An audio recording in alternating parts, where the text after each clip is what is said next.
Shabbat Shalom. In this week's parasha, we famously read about Lech Lecha.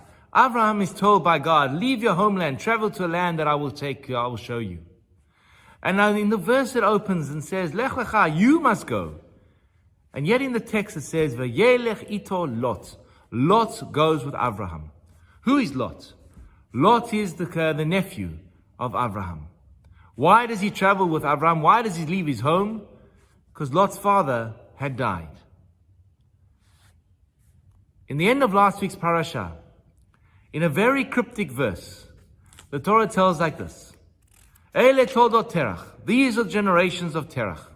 Terach had 3 sons: Et Avram, Et Nachor, ve'et Haran.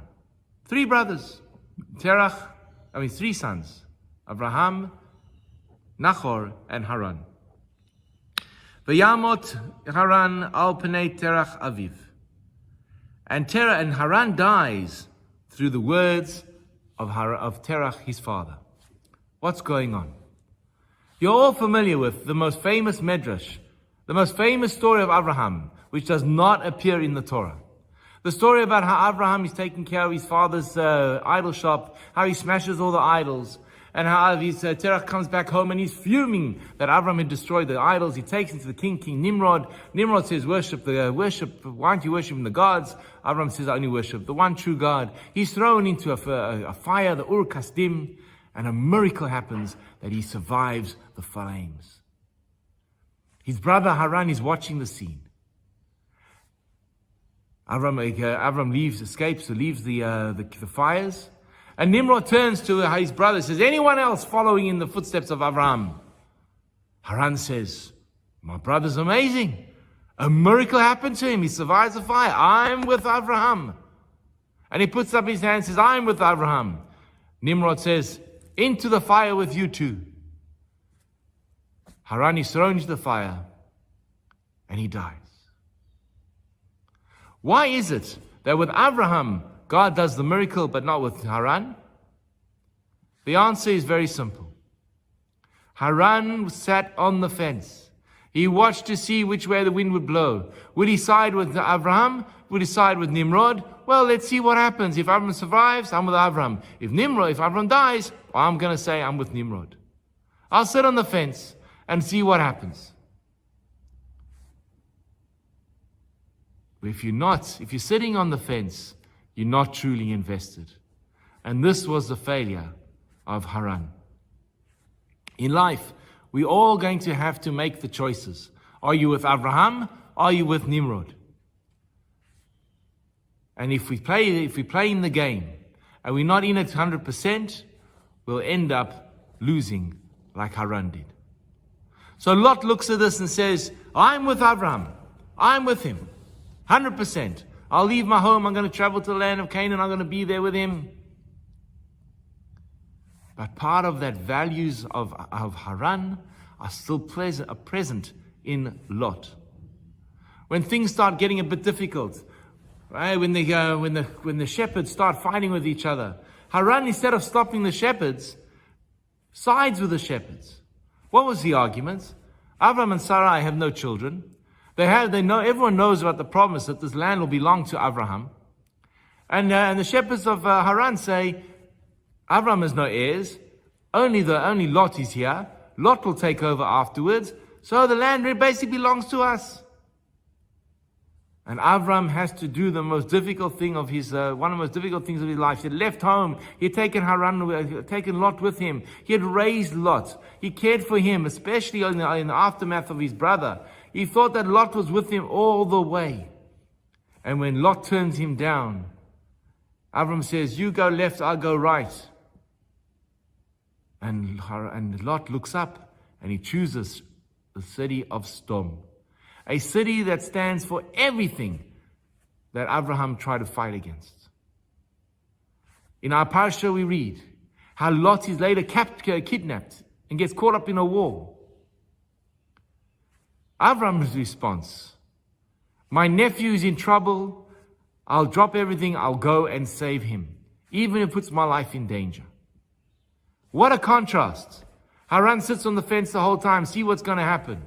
Avraham says, here's the problem, I need to solve it. Run straight through into the fire, like he did with Nimrod. So too with regards to the war. He saves Lot. And Lot at that moment should have turned around to his uncle and said, thank you, uncle, I'm back with you. But he can't. He goes back to the city of Sodom. And if not for the prayers of Abraham, Lot would have died in Sodom. Why is it that Lot will choose Sodom over Abraham? The answer is very simple. And it goes to a deep psychological insight about human beings. Lot stands in the shadows of the giant Abraham. There's no one more kind, more caring, more connected to God than Abraham. And Lot's reaction should have been, here I am in the presence of greatness. But he can't handle it. Because he feels that the greatness of Abraham is almost like the sun totally consumes him, overwhelms him. So he moves to the city of Sodom, where they're all wicked. And relative to Sodom, Lot is a tzaddik, a righteous person. So righteous that they appoint him immediately as a judge amongst them. Lot becomes resident number 1 of the city of Sodom. But where would you rather be? Be in the shadows of Abraham, or be the head of the evil city of Sodom? When it comes to the choices, Haran sat on the fence and he couldn't decide, Nimrod or Abraham. I'll see what happens. That sense, that ambiguity, not being able to choose between the one side and the other side, is reflective in his son Lot, who himself is not able to stand up with Abraham as much as he wanted to at the beginning. He realizes he just can't. The challenge that we all have to take is, who do we want to be? Very few of us can be an Abraham. They can be so focused on our convictions that we're going to go straight through the fire. It doesn't matter what the result is. I have my faith in HaKadosh Baruch Hu. Many of us will act like a Haran, looking from the side. Oh, that worked for him, I'll try it. But the moment you say that, you're passing a message on to your children about what you really believe. Lot's response, and we're not going to blame him, but Lot's response should have been, I'm in the presence of greatness. How can I think of being even a part of staying away from this greatness? Abraham is so great. There's so much to learn from him. He's a prince amongst us. And I have a front row seat with the greatest of the great. Lot turns his back on Abraham. But Abraham never turns his back on Lot. And that is the powerful lesson of what makes Abraham Av Hamon Gohim, the father of all the nations. A parent should never ever turn his back on his child. A Rabbi should never turn his back to his student.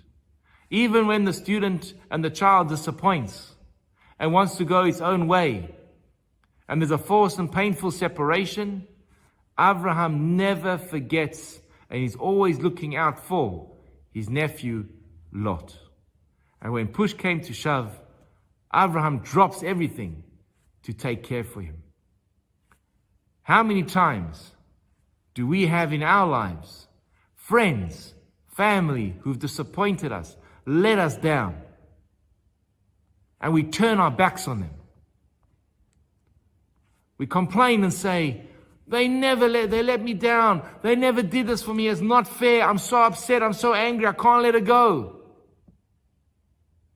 Are you more upset than Abraham and what Abraham invested in Lot? But when it came to a problem, Abraham drops everything to take care of his nephew. Powerful words for this week's parasha. Are you an Avraham, a Haran, or a Lot? It's for you to choose. Shabbat Shalom.